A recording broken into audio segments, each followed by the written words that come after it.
Shalom, kembali berjumpa dalam program Bible Study Online CK7, di mana hari ini kita akan mempelajari Yesaya pasal yang ke-42. Nah saudara, kalau saudara masih ingat pelajaran kita di pasal 41, bagaimana Tuhan menetapkan Israel sebagai hamba Tuhan, sebagai alatnya Tuhan. Untuk apa sih saudara? Untuk dipakai Tuhan sebagai sarana menjadi saksi tentang kebesaran, kemuliaan, dan kedahsyatan Allah di tengah dunia, di tengah-tengah bangsa di sekelilingnya. Tujuannya supaya mereka percaya penuh kepada Allah Israel itu.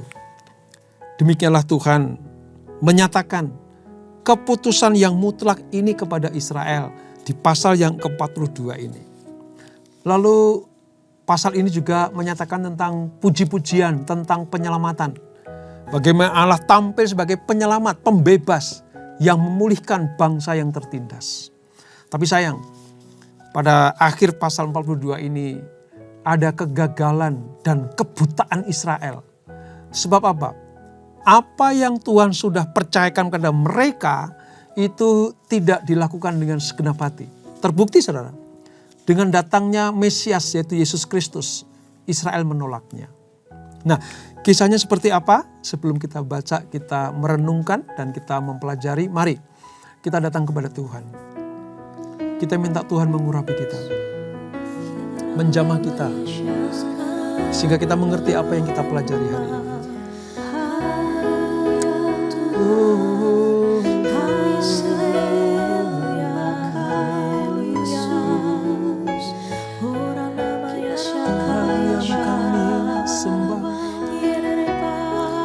Tuhan yang kami agungkan,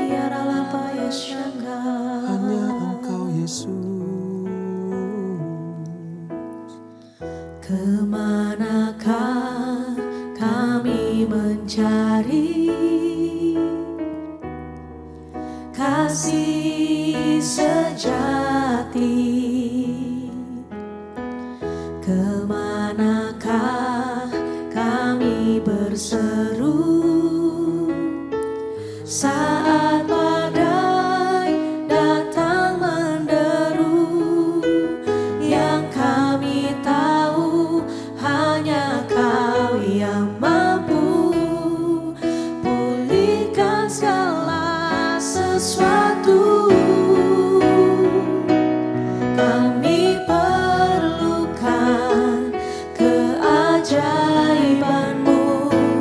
Kami butuhkan sentuhan tangan-Mu. Kami tak dapat jalan sendiri. Kami perlu Kau Tuhan. Amin Tuhan, hanya Engkau satu-satunya Allah kami. Kemanakah kami mencari kasih sejati? Kemanakah kami berseru saat badai datang menderu? Yang kami tahu hanya Kau yang mampu pulihkan segala sesuatu.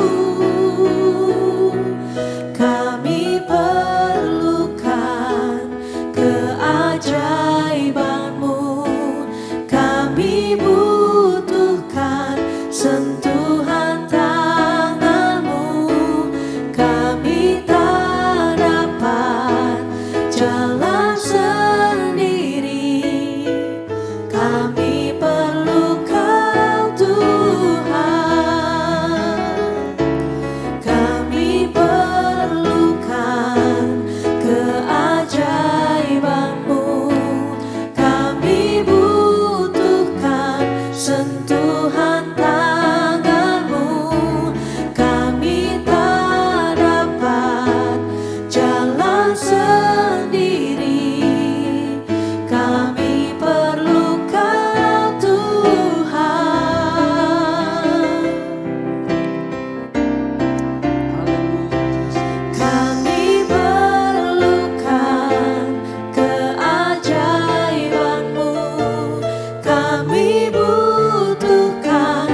Engkau Allah yang menuntun kami, anak-anak-Mu, umat perjanjian-Mu, melewati segala jalan, melewati segala rintangan, melewati segala musim dan waktu.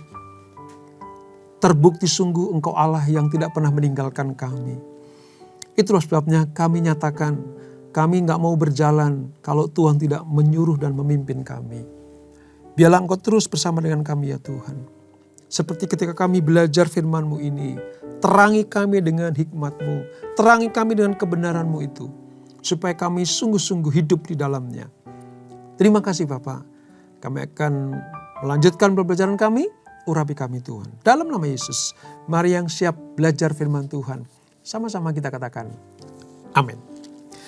Kita akan membaca dari ayat 1 sampai ayat yang ke-9 terlebih dahulu saudara. Dari Yesaya pasal 42.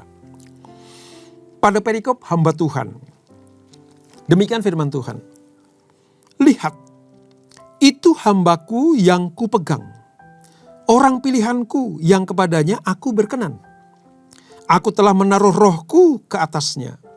Supaya ia menyatakan hukum kepada bangsa-bangsa.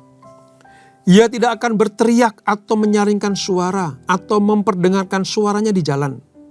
Buluh yang patah terkulai tidak akan diputuskannya. Dan sumbu yang pudar nyalanya tidak akan dipadamkannya. Tetapi dengan setia ia akan menyatakan hukum. Ia sendiri tidak akan menjadi pudar dan tidak akan patah terkulai. Sampai ia menegakkan hukum di bumi. Segala pulau mengharapkan pengajarannya. Beginilah firman Tuhan, beginilah firman Allah Tuhan yang menciptakan langit dan membentangkannya, yang menghambarkan bumi dengan segala yang tumbuh di atasnya, yang memberikan nafas kepada umat manusia yang mendudukinya, dan nyawa kepada mereka yang hidup di atasnya.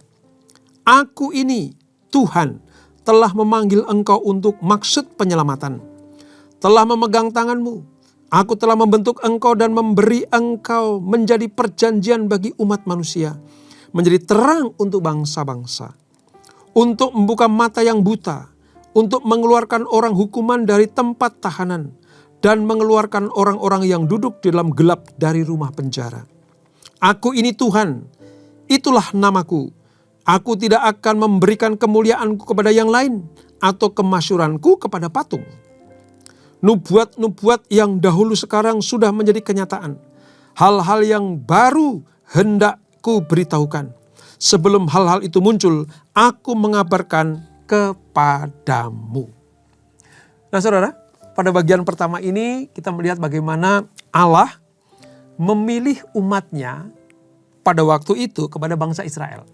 Sebagai apa? Sebagai hamba Tuhan atau sebagai alat kemuliaan Tuhan.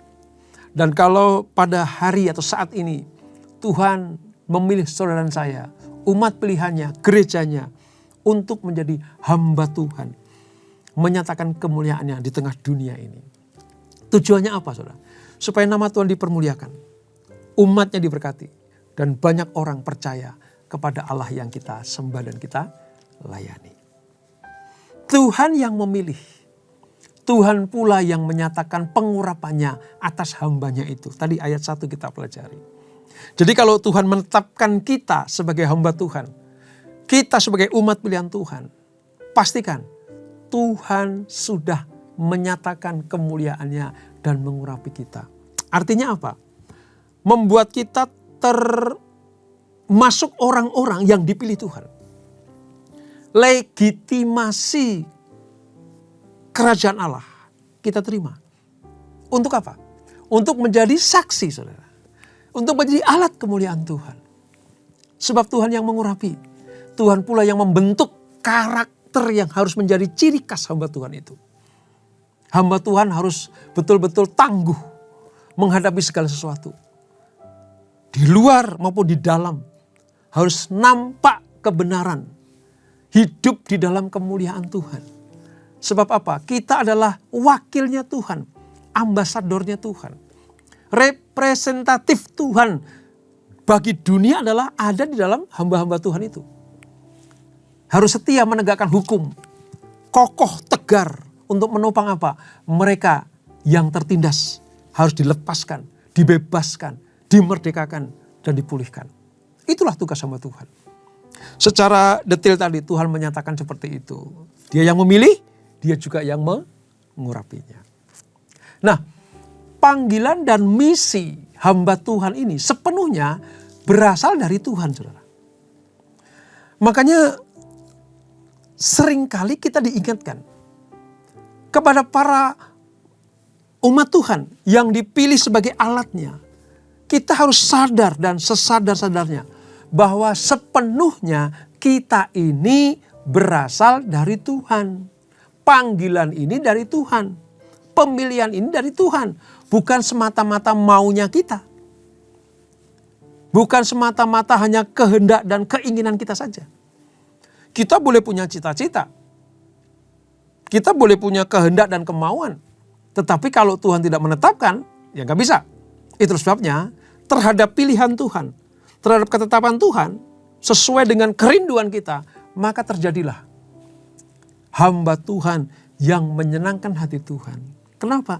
Karena memiliki hati yang melekat kepada Tuhan. Tugas hamba Tuhan itu berat, saudara. Mengapa? Karena Tuhan mempertaruhkan namanya di pundaknya. Tugas umat pilihan itu berat. Di satu sisi umat pilihan mendapatkan hak-hak yang luar biasa. Perkenanan Tuhan, pembelaan Tuhan, ya, pemulihan dari Tuhan,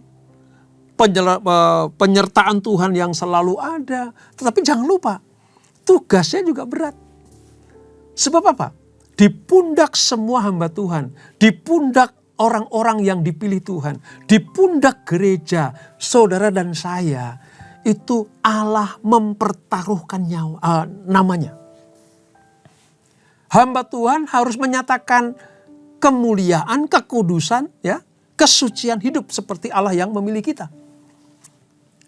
Hamba Tuhan harus menyatakan perang terhadap ilah-ilah, dewa-dewa, atau allah-allah asing yang memperdaya umatnya. Seperti Allah berpesan kepada Israel, kamu harus berperang kepada ilah-ilah yang memperdaya kamu.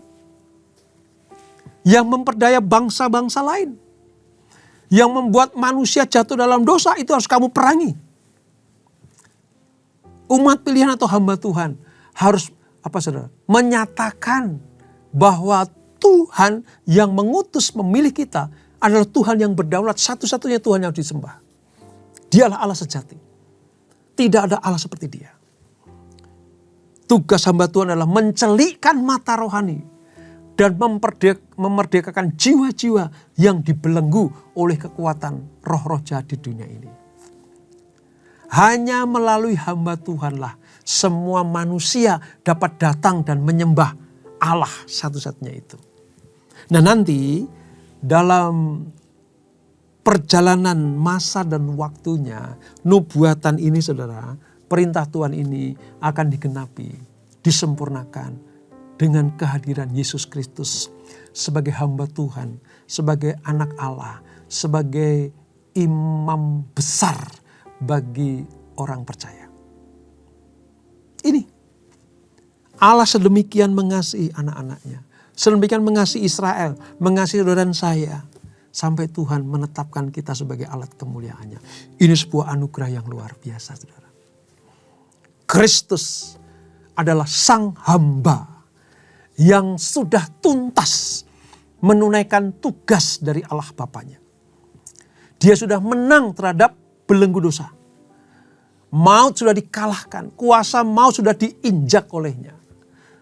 Oleh sebab itu setiap orang dari segala suku, bangsa, kaum dan bahasa yang mau percaya kepada Tuhan Yesus akan dimerdekakan dari perbudakan dosa untuk mendapat menyembah Allah yang sejati itu. Seperti Israel dibebaskan dari Babel. Seperti Israel dipulihkan dari cengkeraman Nebukadnezar. Seperti Israel dikeluarkan dari Mesir untuk masuk ke tanah perjanjian. Supaya apa, saudara? Supaya mereka hidup di dalam anugerah dan kebenaran Allah sejati itu. Kita harus menang terhadap dosa, sebab Yesus sudah menang terhadap dosa. Mengapa kita bisa menang terhadap dosa? Karena Tuhan berikan kuasa kepada kita. Mengapa Tuhan berikan kuasa pada kita? Karena Dia mengangkat kita sebagai hambanya, sebagai alatnya, sebagai orang-orang yang dipercaya Tuhan untuk melakukan tugas atau misi mewartakan kabar baik ini. Tugas kita yang sudah menjadi anak-anak Tuhan adalah untuk memberitakan kabar baik ini. Memproklamirkan kemenangan Yesus. Dan mengajak setiap orang yang kita jumpai untuk mengenal Dia. Dan supaya mereka percaya kepada Allah dalam diri Yesus Kristus itu. Ini tugas sama Tuhan. Dan Allah memperlengkapi kita. Dengan apa? Bukannya dengan senjata loh. Tapi menjanjikan kemenangan. Menjanjikan kemenangan. Tapi dikatakan di dalam ayat 10 sampai dengan yang ke-13. Kita baca saudara. Kita baca bagaimana puji-pujian tentang penyelamatan ini. Nyanyikanlah nyanyian baru bagi Tuhan. Dan pujilah Dia dari ujung bumi. Baiklah laut bergemuruh serta segala isinya. Dan pulau-pulau dengan segala penduduknya. Baiklah padang gurun menyaringkan suara. Dengan kota-kotanya dan dengan desa-desa yang didiami Kedar. Baiklah bersorak-sorai penduduk bukit batu. Baiklah mereka berseru-seru dari puncak gunung-gunung. Baiklah mereka memberi penghormatan kepada Tuhan. Dan memberitakan pujian yang kepadanya di pulau-pulau. Tuhan keluar berperang seperti pahlawan. Seperti orang perang, ia membangkitkan semangatnya untuk bertempur. Ia bertempik sorak. Ya, ia memekik terhadap musuh-musuhnya. Ia membuktikan kepahlawannya. Saudara lihat.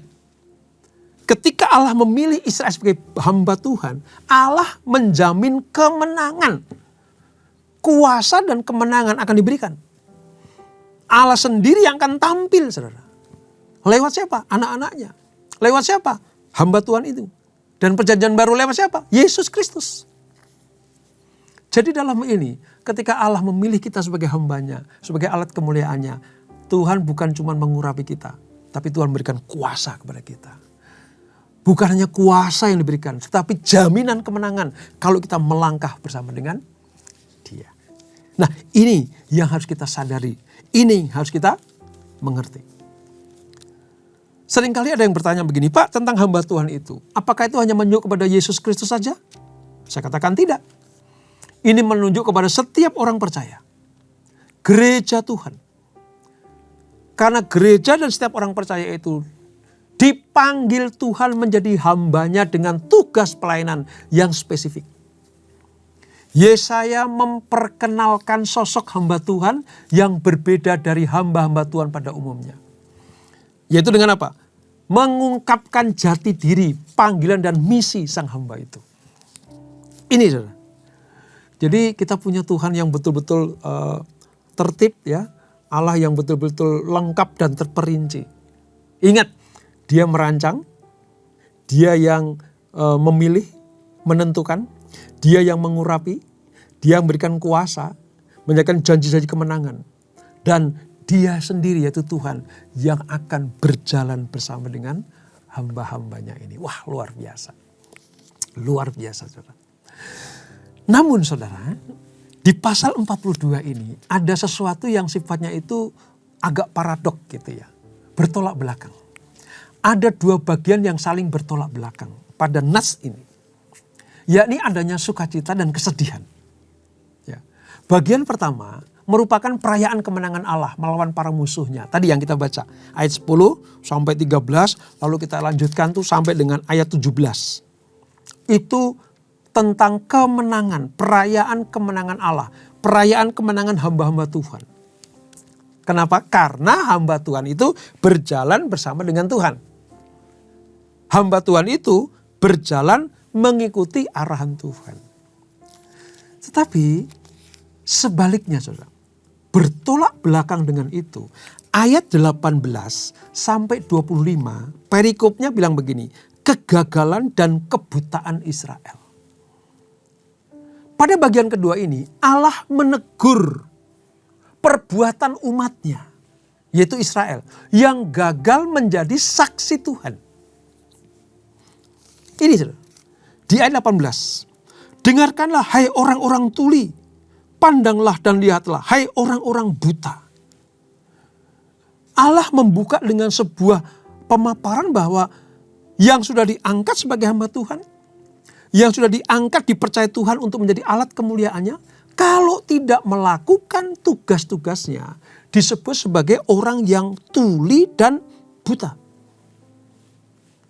Jelas Allah berfirman, tapi Israel menutup telinganya. Itu tuli. Jelas Allah memberikan tanda-tanda kemuliaan, tapi Israel menutup matanya. Itu tanda kebutaannya. Jelas Allah menetapkan mereka menjadi hamba Tuhan, menjadi alat kemuliaan Tuhan, tapi mereka tidak mau melangkah. Sebab apa? Allah menyatakan Israel gagal menjadi saksi Tuhan. Kalau bagian pertama tadi tentang perayaan kemuliaan Tuhan, ada kegembiraan, ada suatu sukacita yang luar biasa, sebab Allah telah bangkit untuk menyatakan kuasanya. Namun apa yang terjadi? Bagian yang kedua, saudara, Allah betul-betul marah, sebab ada orang yang tidak melaksanakan tugas panggilannya. Allah begitu murka kepada bangsa Israel karena mereka buta dan tuli. Masa anugerah pengampunannya kadang habis, saudara, untuk orang-orang seperti itu. Ya. Ada orang-orang yang sudah diberikan anugerah keselamatan, diberikan berkat-berkat kehidupan, penyertaan Tuhan, tapi mereka lupa. Mereka membutakan matanya, membuat tuli telinganya terhadap seruan Tuhan, terhadap apa? Perintah Tuhan, terhadap nasihat Tuhan, terhadap nasihat-nasihat yang Tuhan berikan supaya mereka melangkah di dalam kemenangan itu. Itu gambaran Israel menolak Tuhan. Dalam hal ini, saudara, nanti terbukti lahirnya sang hamba Tuhan yang besar itu, yaitu Yesus Kristus ke muka bumi ini. Israel menolak dengan luar biasa. Digambarkan mereka tuli dan buta terhadap rancangan Tuhan itu. Mereka melihat banyak anugerah, mereka melihat banyak tanda-tanda Tuhan, tapi mereka tidak mau berjalan di dalam anugerah itu. Kalau sedang diberkati mereka bersuka cita, tapi terhadap tugas panggilan mereka tidak mau melangkah. Ini menggambarkan apa, saudara? Allah muak kepada hamba Tuhan. Coba bayangkan, saudara. Ironis sekali bukan? Allah muak kepada hamba Tuhan. Mengapa Allah muak? Karena mereka tidak mau menjadi alat kemuliaan Tuhan. Tidak mau melangkah. Tidak mau bersaksi. Tidak mau membawa jiwa-jiwa datang kepada Tuhan. Tidak mau mengabarkan kabar baik Injil keselamatan ini. Israel ditegur karena telah melalaikan waktu yang Allah berikan untuk bersaksi. Israel seharusnya menjadi saksi akan keselamatan Tuhan bagi bangsa-bangsa. Namun Israel memilih bersikap diam. Saudara, enggak perlulah kita menolak Tuhan. Enggak perlulah kita mengucapkan kata-kata penolakan kepada Tuhan. Kita berdiam diri saja tanpa mau melangkah menjadi saksi Tuhan. Itu sudah salah di mata Tuhan, saudara. Berbuat dosa tidak perlulah kita membunuh, ya, kita mencuri, kita berzina, kita lakukan perkara-perkara yang maksiat gitu. Enggak perlu melakukan itu. Berdiam diri itu sudah dosa di hadapan Tuhan. Berdiam diri artinya apa? Tidak mau melaksanakan tugas. Tidak mau menjadi saksi Allah. Tidak mau melangkah menjangkau jiwa-jiwa. Tidak mau melakukan tugas pelayanannya. Ini namanya bersikap diam. Pasif. Menurut mereka aku sudah dipilih kok. Aku sudah ditetapkan. Aku sudah diselamatkan. Jadi bagiku ini cukup. Mereka salah. Mereka diangkat. Mereka dipilih. Mereka diselamatkan. Mereka mendapatkan justifikasi supaya mereka melangkah. Menjadi saksi. Menjadi hamba Tuhan. Supaya banyak jiwa datang kepada Tuhan. Tapi sayang, mata dan telinga Israel itu sudah tertutup, saudara. Mata dan telinga Israel tidak disediakan untuk melihat dengan benar dan mendengar dengan tepat. Itulah sebabnya Allah menegur mereka, memperingatkan mereka. Kalau kalian lakukan seperti itu, tiba saatnya penghukuman akan kamu alami. Jadi pelajaran hari ini, mari setelah Allah memilih kita, mengangkat kita menjadi hamba Tuhan, jadi umat tebusan, kita disebut sebagai umat pilihan Tuhan. Ingat ya, jangan pernah lalai melakukan tugas pelayanan kita. Melangkah, menjangkau jiwa. Jadi terang di tengah kegelapan. Menjadi garam di tengah masyarakat yang hambar ini. Dunia sedang dalam kekelaman.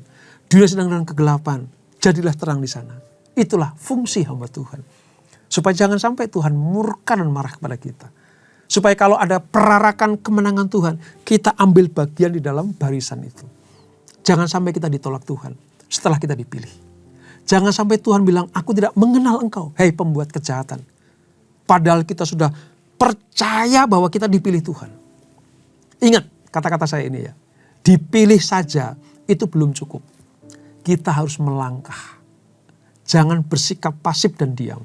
Tapi melangkah, melayani, mengambil bagian dalam pelayanan pelebaran kerajaan Allah. Maka saudara saya sebagai hamba-hamba Tuhan yang berkenan kepada Tuhan. Dan itulah Yesaya pasal 42. Kita berdoa. Bapak terima kasih setelah kami diselamatkan. Kami dipilih, kami dipanggil untuk menjadi alat kemuliaan Tuhan. Tuhan mengurapi kami, menyatakan tanda-tanda heran dan kuasanya kepada kami. Untuk pergi melangkah menjangkau jiwa. Seperti yang Yesus perintahkan kepada para muridnya. Untuk pergi jadikan semua bangsa muridku. Itulah tugas hamba Tuhan. Itulah perintah agung. Itulah amanat agung yang harus kami lakukan. Oleh sebab itu Bapa, biarlah kami bukan hanya cakap untuk belajar firman. Tapi kami juga pandai untuk mempraktekannya. Cekatan untuk melaksanakan firman Tuhan ini. Ampuni kami kalau kami berdiam diri saja, tanpa mau bertindak. Ampuni kami kalau bersikap pasif terhadap kerajaan Allah yang harusnya kami lebarkan di dunia ini. Ampuni kami Tuhan. Kami sadar, kami yakin, kami mau hidup di dalam perarakan kemenangan Tuhan itu. Bersama dengan hamba-hamba Tuhan yang lain, bersama dengan umat tebusan yang lain, menerima mahkota kehidupan. Kami gak mau ketika kami sudah percaya kepada Tuhan, dan kami tahu kami dipilih dan dipanggil Tuhan menjadi alatnya. Tapi kami pasif, kami gak mau. Kami ditolak oleh Tuhan.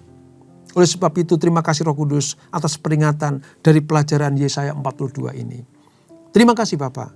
Berkati anak-anakmu, berkati kami semuanya. Sebelum kami tinggalkan acara ini, kami siapkan hati kami terima berkat yang daripada Tuhan. Kekasih-kekasih Kristus arahkan hatimu pada Tuhan. Terimalah berkat kasih anugerah dari Allah Bapa yang berlimpah-limpah. Di dalam anak-Nya yang tunggal Tuhan Yesus Kristus. Dan persekutuan yang manis dan Roh Kudus menyertai kita semuanya. Mulai saat ini sampai Maranatha. Yesus datang yang kedua kali menjemput kita semuanya. Bertemu di awan-awan yang permai. Menikmati kemuliaan kekal sampai selama-lamanya. Yang diberkati, sama-sama kita katakan amin. Tuhan Yesus memberkati.